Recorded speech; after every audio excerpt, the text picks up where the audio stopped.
आज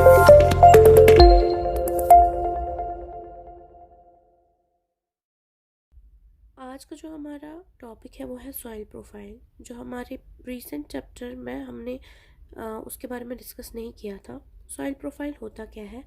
ये एक वर्टिकल सेक्शन होता है, क्रॉस सेक्शन होता है सॉइल का, जिसमें बहुत सारी लेयर्स होती हैं। ये लेयर्स जो है इनको हम सॉइल होराइजन्स भी कहते हैं। ये 3 तरह की होती है: टॉप सॉइल, सब सॉइल, पैरेंट रॉक। हमारे पास 5 सॉइल होराइजन्स होते हैं, 5 किस्म होती है सॉइल्स की, सॉइल लेयर्स की: ओ, ए, बी, सी और आर। अब ये जो है ये हम डिटेल्स में आपको बताएंगे कि ये जो होराइजन्स है इसमें क्या क्या आता है और ये किस चीज़ की बनी होती है ये वाली लेयर्स। सबसे पहले आता है द ओ होराइजन।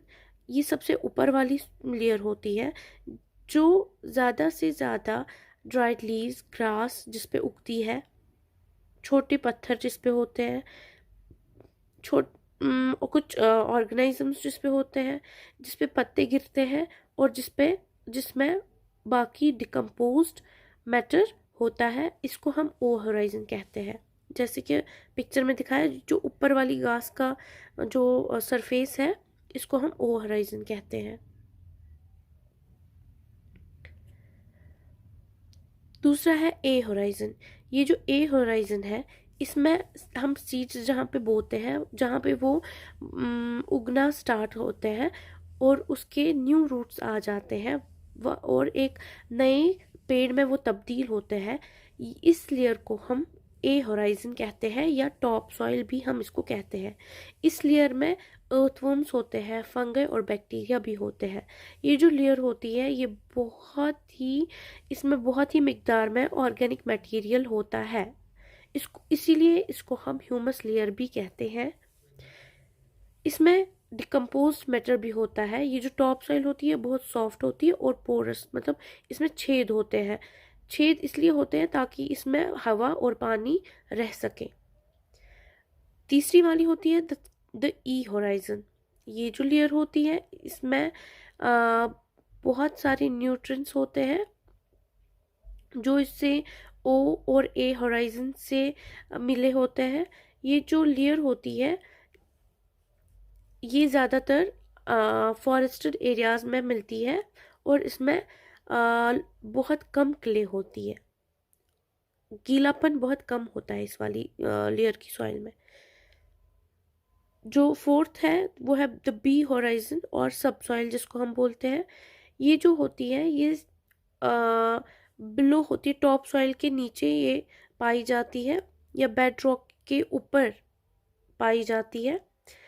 ये बहुत हार्डर होती है, बहुत सख्त होती है, ये नरम नहीं होती है। जैसे टॉप सॉइल नरम होती है वैसे नरम नहीं होती है। इसमें कम ह्यूमस होता है, सॉल्युबल मिनरल्स और ऑर्गेनिक मैटर बहुत कम पाया जाता है। यहाँ ही ये वो लेयर है जहाँ पे मिनरल्स डिपॉजिट होते हैं, मेटल्स हमें मिलते हैं, सॉल्ट्स मिलते हैं, बाकी चीज़ें हमें हासिल होती है, इसी लेयर से हासिल होती है। ये जो लेयर है इसमें काफ़ी पानी होता है, टॉप सॉइल में उतना पानी नहीं होता है और ये लाइट ब्राउन कलर की होती है क्योंकि इसमें थोड़ी बहुत क्ले होती है, गीलापन इस मिट्टी में होता है इस वाली लेयर में। दूसरा होता है द सी होराइजन या सैप्रोलाइट भी हम इसको बोलते हैं। इसमें कोई ऑर्गेनिक मैटर नहीं होता है और ये बनी होती है छोटे छोटे पत्थरों की, जो टूटे हुए पत्थर होते हैं उसकी। इस लेयर को हम सैप्रोलाइट भी बोलते हैं और इसमें जो मटेरियल होता है, प्रेजेंट होता है, वो सीमेंटेड होता है। सीमेंटेड मतलब जैसे हम किसी जगह पे सीमेंट करते हैं वो कंपैक्ट होता है, वो एक दूसरे के साथ ज़्यादा अटैच होता है, वो हिलता नहीं है, बहुत सख्त होता है, वैसे ही होता है इसका मटेरियल। और दूसरा होता है हमारे पास द और होराइजन। ये बहुत कंपैक्ट होती है, सीमेंटेड लेयर ये उससे भी ज़्यादा कंपैक्ट और सीमेंटेड बहुत सख्त होती है। इसमें ज़्यादातर ग्रेनाइट, बसाल्ट, लाइमस्टोन्स, ये तरह के रॉक्स हमें इस लेयर से हासिल करते हैं। ये था आज का टॉपिक। उम्मीद है आपको पसंद आया होगा और टॉपिक्स के बारे में हम इंशाल्लाह नेक्स्ट वीडियोस में आपको ज़रूर बताएंगे। Thanks for watching, but don't forget to subscribe and hit the bell icon. Like, subscribe and share. Thank you for watching.